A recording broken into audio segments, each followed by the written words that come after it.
Hi, welcome to another Gadget Pit Stop video. In this short guide I just want to talk about how I use my Apple Watch in the winter, or specifically how I use it in the cold. When I go out running I like to wear my Apple Watch over my clothing.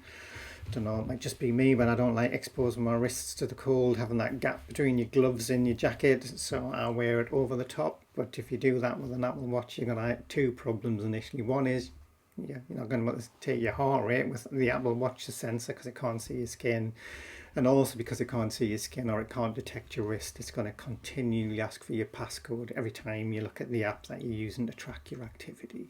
So what can you do? Well, you can kind of overcome this by using an external Bluetooth heart rate monitor.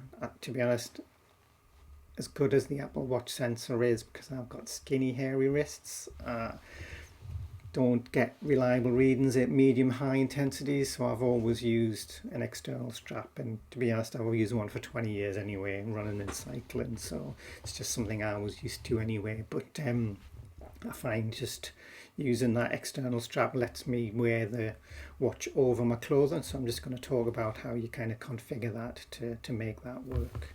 But before I do that, I would just say there are just some limitations about wearing an Apple Watch in cold environments, and if you kind of search Reddit, Google, you'll find reports of some people saying they haven't had great experiences. You know, some people say the battery life's poor, or the device even might literally like shut down or lock up because it gets too cold.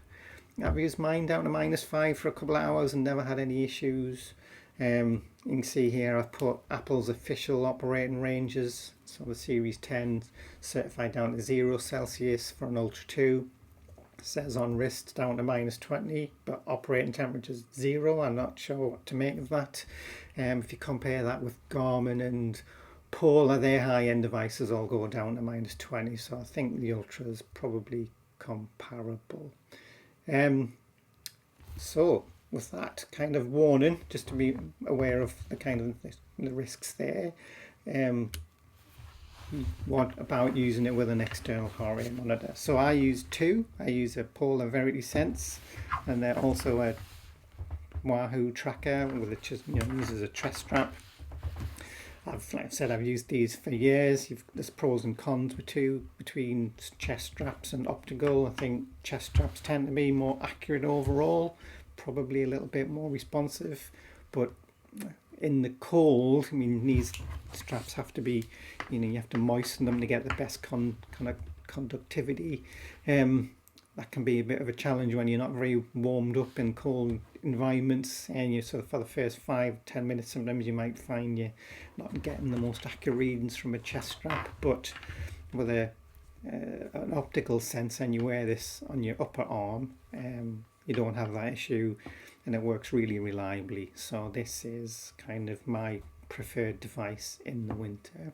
So if you want to pair a Bluetooth kind of device to the Apple Watch, dead easy. So we're going to come back to that.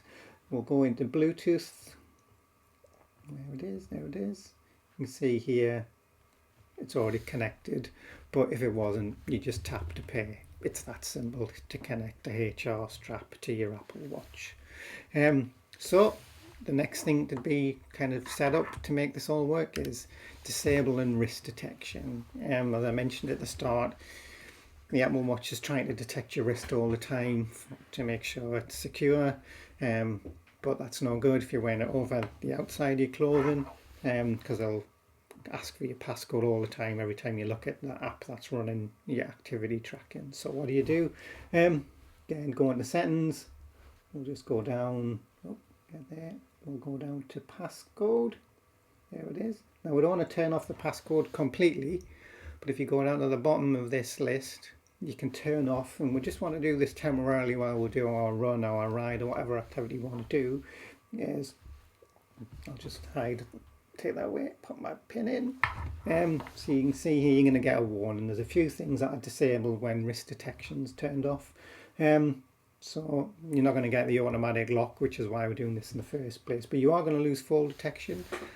that is probably something you want to consider. I mean, it is good having fall detection on if you're out for a run or a ride and you come off and you want, an automatic call to emergency services or your emergency contacts. But if you're okay with that, you're going to lose heart rate tracking, some blood ox, respiratory rate tracking, sleep tracking. Those things really don't matter given we'll be using an external device anyway. So turn off. Now you'll see that I take this off my wrist.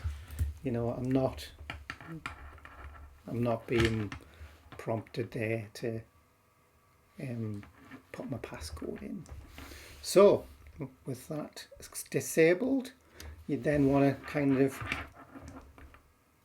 go for a run or go for a ride. So you obviously want to make sure you've got your heart rate monitor turned on and it's paired up, so you can go into Bluetooth settings and just make sure it's connected. But then go onto your app of choice. I use Stride for my runs. So here we are, go on to Stride, go to run. I'm going to there you go. See, it's going to find the device, and then I hit start. Run started. And then, you do your activity as normal.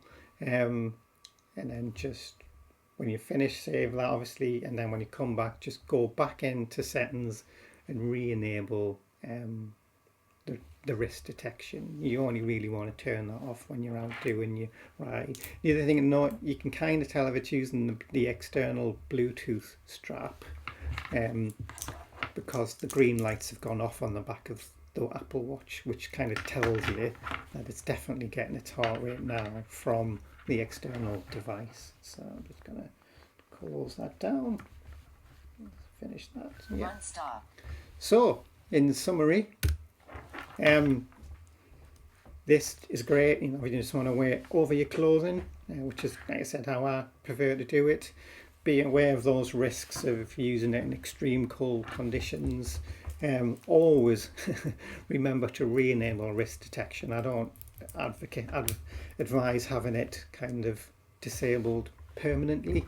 I mean, there are alternatives, aren't there? You don't have to do this if you don't want to. You might be happy just to have that kind of gap between your wrist and let's see, your wrist and your gloves, and that's up to you. I think what else you can do, and I did put this top on for a reason, you do find clothes now that have kind of watch windows. So this one actually does. Can't see that very well, can you? There you go, we'll have a watch window, but it's a bit of a faff, it moves around. I still have to keep moving it when I want to have a look at things, so it doesn't work well for me. Or you can use a pair of headphones like that Stride app and other apps now. They'll call out metrics to you as you run a ride, your splits, your pace, your distance, your heart rate, so on. That might be good enough. You might not want to be looking at your watch anyway, so that's another kind of alternative way of overcoming this. So that was it, just a short video. That's what I do. I hope you found that useful. Thanks very much for watching.